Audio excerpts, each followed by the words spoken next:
The story begins in France in the early 19th century from Pauline Jericho.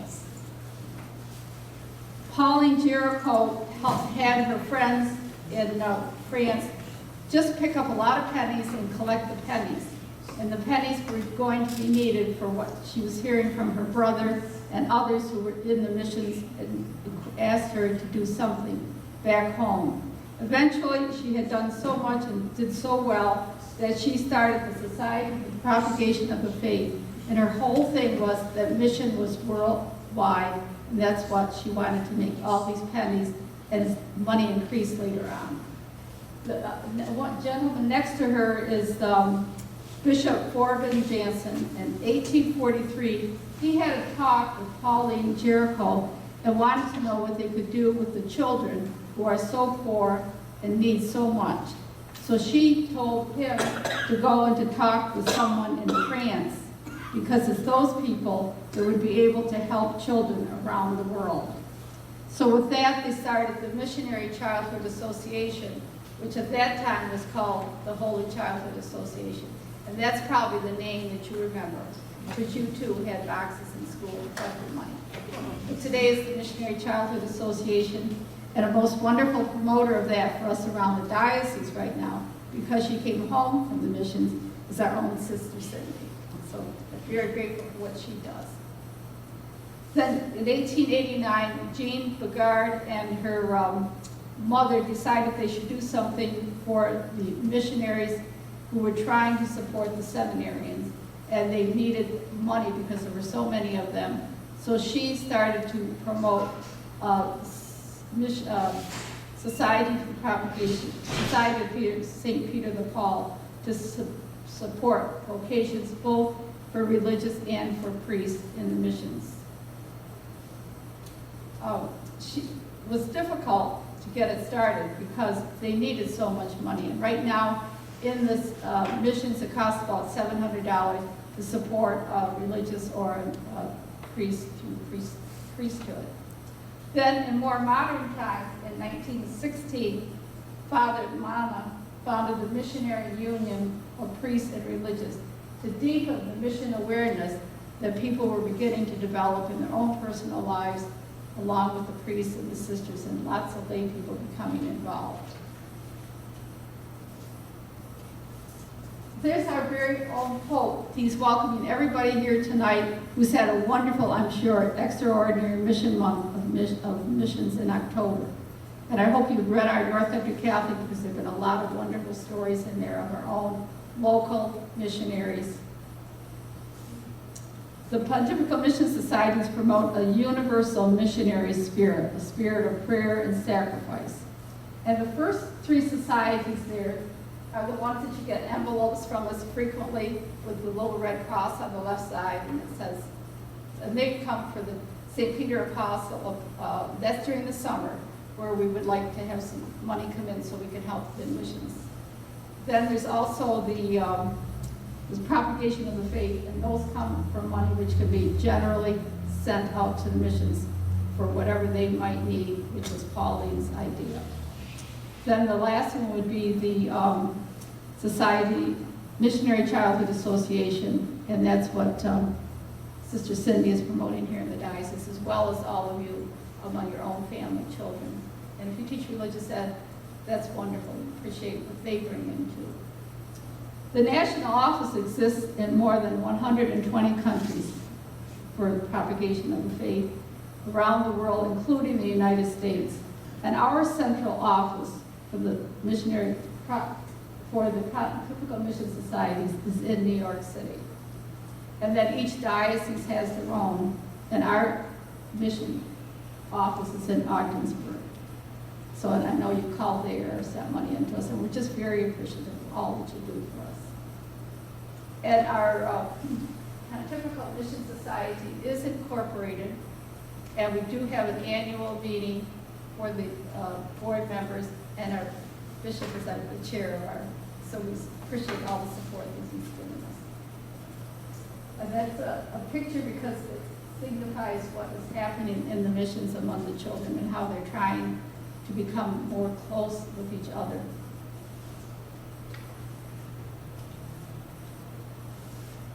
We ask here what happens throughout the Pontifical Mission Societies and what is World Mission Sunday. Well, throughout the societies, I just told you mainly what they do to help promote missions. Now, as part of the effort to support the other missions that we just talked about, we have World Mission Sunday. And that just happened last week on October 20th. And it usually comes every October of Sunday, next to the last Sunday in October.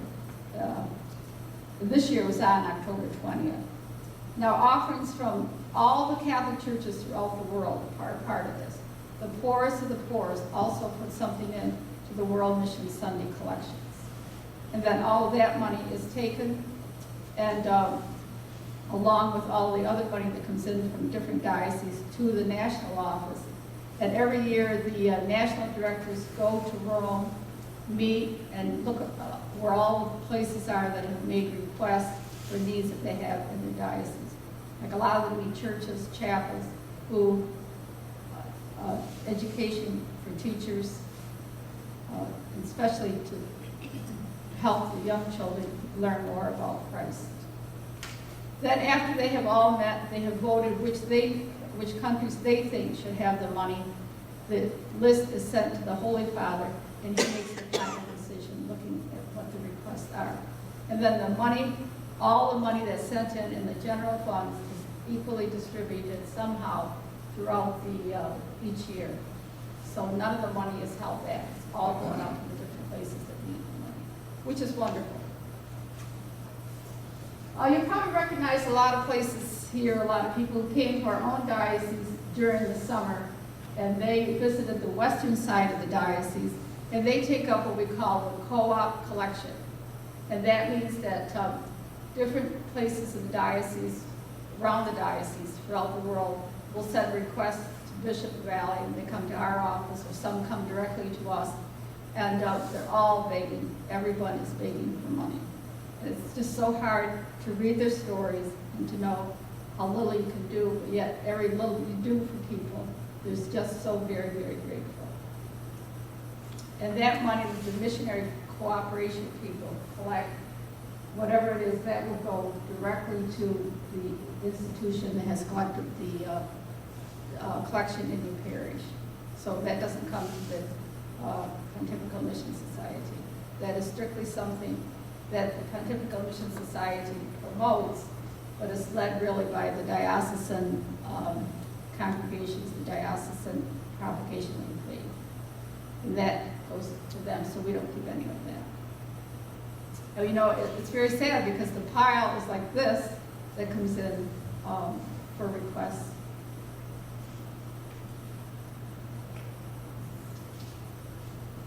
Well, this is our Laodicea, our twin diocese, which we know very much about and can always learn more about, and certainly pray for them with the difficulties that they are having.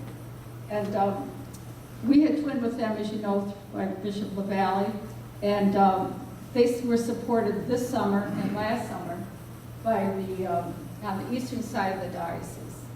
We have out there our poster, which went out showing Bishop LaValle and Bishop from Laodicea, that great friendship that they have and how much they care for each other, and how grateful the bishop is for all that the bishop and all of you have done. And you can learn more about that diocese if you go onto the diocesan website. Look for the Solidarity and Faith under About the Diocese. So it's all right on there if you want to know more about it. You know the difficulty that they're having. You know, I remember when the bishop was here, the one and only time, people said, how do you ever sleep at night with all the bombs going off? And he just said, you just get so tired, you fall asleep. So we don't know how grateful we are, how grateful to be. So he is very grateful. Well, there's our friends that started out in Mollendo, Peru. Now, I know you're probably all guessing who they are. They were like 50 years ago or so. Well, I'll tell you. Father Amian, Father Luby. How many recognize Father Amian? Father Luby, the older one. Father Marone, Father Chapin, Father Canahan, Father Flynn, and Father Edwards. Who got them all? But those were our leaders. Now, this story began in 1961 when Bishop James Navaw sent out a letter to the priests of the diocese who had been ordained 5 years or more, whether or not they would have an interest to go to missionary, because the Holy Father really wanted priests and dioceses to go down to South America because they were very short on priests at the time. So Ogdensburg priests have served in the areas of Arequipa, the Andean city of Arequipa, the coastland of Mollendo, and the villages nearby in the valleys, and also the churches high up in the mountains. So our priests really, when they first went down there, had to learn the language. They had to be able to walk on foot to a lot of different churches. And I remember one of our priests, who was actually in this picture, when I was down there on a visit, we were in this little small restaurant. And on the restaurant was a picture of the map of the Mollendo area. And he told us that he said that he had to get up at 3 o'clock in the morning on Sundays and walk by foot to 3 different parishes to say Mass. Not sure he was ever going to get a meal, but most likely somebody would give him something. And he would never get home on foot until 5 o'clock at night. Well, things got a little bit better later on, but that was really tough. Kind of breaks your heart to know they went through it, but very spiritual in the end. The work that they did down there was basically the same thing as we do, as a priest would do here in our own diocese. What was distinctive was working in a foreign language was a challenge, with limits and mishaps doing so entailed dealing with a larger number of Catholics, participating in processions and other forms of Spanish American devotional practices. They have a lot of processions, a lot of gathering together for events. Dealing with social practices, which was different from our own, was a challenge for them, and responding to the greater degree of poverty and hardship present in the people. Very much what we saw when Sister Debbie shows her slides. St. Martin de Porres and Parish in Mollendo handed over the actual care of the parish to the priests in Arequipa. And you know, our priests were great models for their priests down there, and a lot of priests wanted that parish to get there, but we're very blessed to know that the priests and different pastors who have been there have actually taken very good care of the parish and the people. And a lot of our parish people will go down there to visit, and they come back and they tell us it's okay down there, they're doing all right. But they still obviously need some money from us. And you know, the idea of mission also is that, you know, you help them along, but you don't give them everything. So when I went down after they'd been there for 50 years, you seemed as though, you know, because everybody says, well, maybe you should stop sending money to Mollendo. Well, you saw the parish, the church there, and behind the church was parts of houses like you saw people coming out of the mountains that wanted to join the church and try to build some kind of a house just behind the church. Just break your heart. So how could you say you can't still help them? And the good part is they help themselves with the help also that we give them. So actually we have helped them to update their antiquated kitchen. We got them a truck. We didn't get them a truck. They put money into the truck and we offered some to them out of your own. And that money came out of the missionary projects of the Diocese of Ogdensburg in the collection that you did one summer. So when St. Martin Parish was going, the diocese ran the Ogdensburg Brewing Apostle collection every summer. And that went directly to them. Well, when they closed, we knew that there would still be a need for them to have money to help, and then other places within the diocese that were doing mission work from our diocese. So that then became missionary projects of the Diocese of Ogdensburg, which we do help Mollendo, we do give to Latin America to help the bishop, and then also any other needs that the bishop might see of someone in destitution or poverty. This is the actual church right there. That's a group that was down there for 40 years and they closed, and they were visiting at home. And then this is the inside of St. Martin de Porres Church, and they have great devotion. Of course, the Martin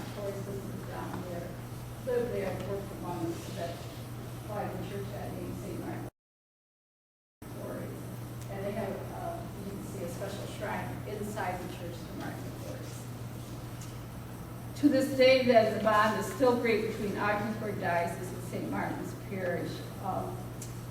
You know, they always will say, we're just so grateful. And you can just tell it in their hearts for what you do, for what the Diocese of Ogdensburg has done. And the last,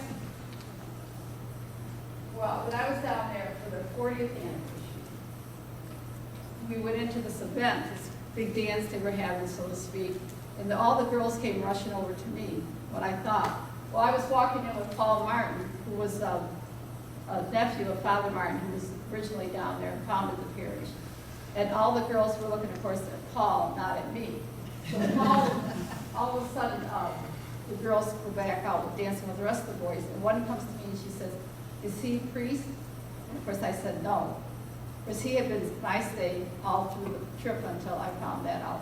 So they were always meeting. So, but I was always kind of like a part of it. So I didn't think too much of it. So when they were going to get married after 7 years in corresponding, I said, well, how did you get together? They said, well, you brought us together. So I was a matchmaker and proved self-married. And they got married, they have 2 children, Valerie and Paul Jr. And that's Father Rocker, preacher right there also. And they come to visit him every year. I get to go and see him. So just thank you very much for all you do for the missions. And nothing, it all goes to them. We're very happy for that. So thank you very much.